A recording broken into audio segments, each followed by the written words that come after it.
Kabar pemain timnas Indonesia di luar negeri. Sadil Ramdhani makin menggila di Liga Super Malaysia 2023. Winger timnas Indonesia itu baru saja mencatatkan assist ke-7 untuk Sabah FC. Sadil Ramdhani bermain sebagai starter selama 90 menit ketika Sabah FC membantai Pahang FC 4 gol tanpa balas dalam pekan ke-17 Liga Super Malaysia. Total, Sadil Ramdhani telah membukukan 7 assist dari 12 penampilan untuk Sabah FC di Liga Super Malaysia. Pemain berusia 24 tahun itu juga merangkum 6 gol. Sementara itu, Saini Patinama menjawab rumor kepindahan dengan performa menjanjikan bersama Viking FK di kasat teratas Liga Norwegia 2023. Back sayap kiri timnas Indonesia itu membawa Viking FK meraih kemenangan ke-9 dari 14 penampilan setelah mengatasi Stabæk dengan skor 1-0 pada laga pekan ke-15 Eliteserien. Pemain berusia 24 tahun memberikan umpan silang yang berujung gol kemenangan Viking FK lewat sundulan Birkir Brynäsen pada menit ke-90+1.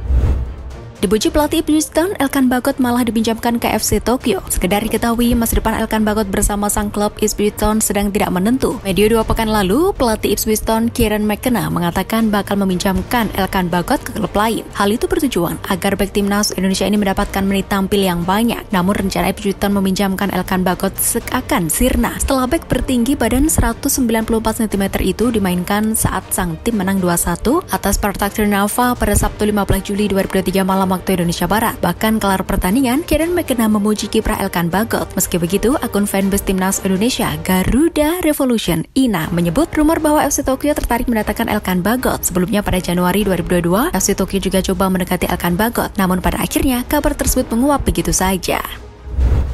Nyanyi lagu kebangsaan Malaysia Sadil Ramdhani geram disebut dinaturalisasi Malaysia. Winger Sabah FC Sadil Ramdhani kembali menyanyikan lagu kebangsaan Malaysia Negaraku. Namun pemain timnas Indonesia itu geram dikabarkan akan pindah kewarganegaraan ke negeri jiran. Pada Minggu 16 Juli 2023, akun Twitter No Contact Bolami mengunggah video Sadil Ramdhani tengah melantunkan Negaraku sebelum Sabah FC melawan Sri Pahang FC. Bukan kali pertama Sadil Ramdhani menyanyikan lagu Negaraku. Mantan pemain Bayangkara FC dan Persela Lamongan itu pernah melantunkannya pada pertengahan 2021 sewaktu menghadapi Jorol Darul Ta'zim. Hal tersebut membuat Sadil merasa geram. Pasalnya, sang pemain mengaku hanya mencari sesuap nasi di negara tersebut. Ia juga mengungkapkan bahwa menyebutnya pindah kewarganegaraan merupakan suatu hal yang menyudutkan dan tidak pantas.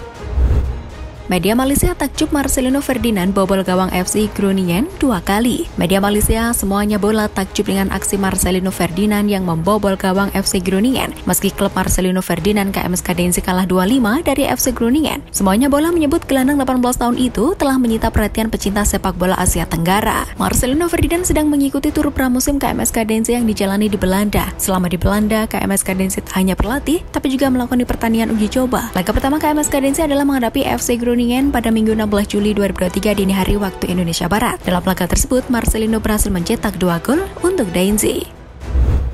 Gelandang Persebaya jadi korban bully setelah digasak PSIS. Gelandang Persebaya Surabaya, Brilian Aldama, menjadi korban perundungan. Itu menyusul kekalahan Persebaya dengan skor 0-2 saat berjumpa PSIS Semarang. Brilian mengunggah sebuah tangkapan layar direct message DM di akun Instagramnya. Pesan itu membuat pernyataan yang menyinggungnya, namun belum diketahui nama akun yang mengirim pesan negatif itu. Pesan negatif itu bisa jadi merujuk pada penampilan Brilian saat melawan PSIS. Gelandang berusia 21 tahun itu baru masuk di menit ke-68, menggantikan pemain berpaspor Singapura Song Uyong. Hanya 3 menit setelah masuk, Brilian berkesempatan membawa timnya unggul dulu saat skor masih 0-0. Itu bermula dari umpan silang Arif Catur Pamungkas di sisi kanan yang berhasil diselesaikan sundulan oleh Brilian Aldama. Sayang, tandukannya melenceng dari gawang PSIS. Taisi Marukawa merasa tak layak jadi man of the match. Main asing PSIS Semarang Taisi Marukawa merasa tak layak mendapatkan predikat sebagai man of the match pada laga melawan Persebaya Surabaya pada pekan ketiga BRI Liga 1 2023-2024. Penghargaan sebagai man of the match ini menjadi koleksi pertama pemain asal Jepang itu pada BRI Liga 1 musim ini. Menariknya, seusai pertandingan, Taisi Marukawa justru merasa tidak layak untuk mendapatkan penghargaan sebagai man of the match pertandingan PSIS Semarang melawan Persebaya Surabaya tersebut. Menurut pemain berusia 26 tahun ini, sosok pemain yang lebih layak untuk mendapatkannya ialah Carlos Fortes, sebab striker asal Portugal itu mencetak seluruh gol Mahesa Jenar pada laga ini.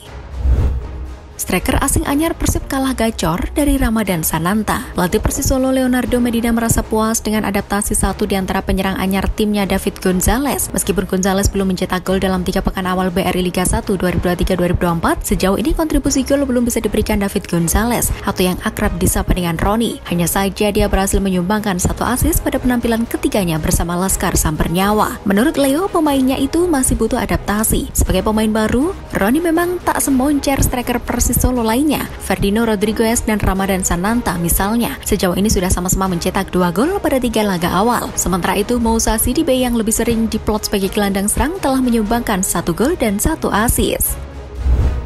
Alasan sebenarnya Luis Milla mundur dari Persib. Terungkap alasan dibalik pengunduran diri Luis Milla dari kursi pelatih Persib Bandung. Pelatih asal Spanyol itu harus pulang ke kampung halaman karena ibundanya jatuh sakit ditambah sang anak menderita cedera parah. Milla resmi mengundurkan diri dari kursi pelatih Persib pada Sabtu 15 Juli 2023 silam. Pada keterangan klub disebut bahwa ex-pelatih timnas Indonesia itu harus pulang ke Spanyol karena alasan pribadi.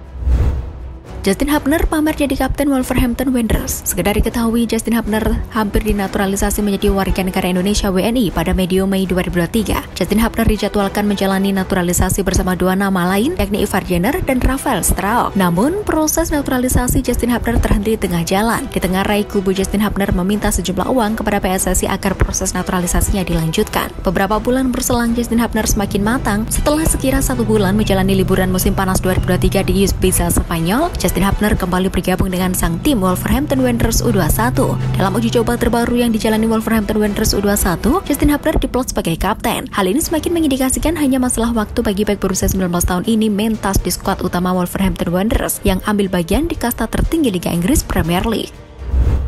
Dirtek PSSI yang baru bakal dampingi Bima Sakti sepanjang Piala Dunia U17 2023. Calon Direktur Teknik Dirtek baru PSSI akan ditugaskan sebagai pendamping Bima Sakti di kursi pelatih Timnas Indonesia U17. Pria yang disebut berasal dari Jerman itu akan ditugaskan selama 4 bulan. Sosok tersebut akan datang ke Indonesia, kemudian akan mendampingi Bima Sakti secara penuh saat TC di Jerman. Usai Piala Dunia U17 2023, PSSI akan kembali melanjutkan negosiasi untuk mengikat pria tersebut sebagai Dirtek baru.